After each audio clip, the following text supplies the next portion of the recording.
Пътуването със самолет може да бъде вълнуващо приключение за малките деца, но какво ще правим, ако искаме да ги забавляваме без да използваме мобилен телефон? Нека ви покажем няколко забавни идеи, с които полетът ще мине неусетно. Първата идея е проста и универсална. Малка книжка за рисуване и цветни моливи.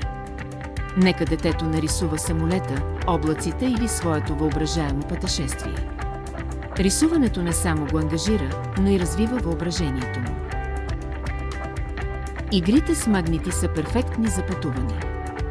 Те са компактни и частите не се губят лесно.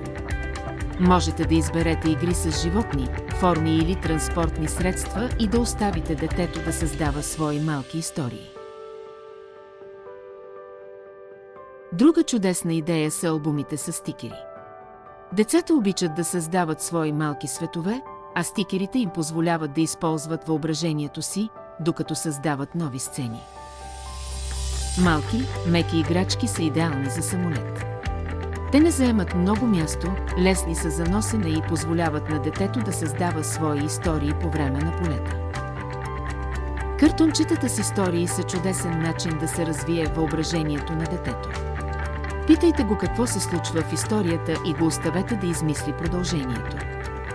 Ще се учудите колко креативни могат да бъдат децата. С малко подготовка, пътуването със самолет може да бъде истинско забавление за децата без нужда от мобилни телефони. Нека пътуването бъде приключение, което те ще запомнят с усмивка.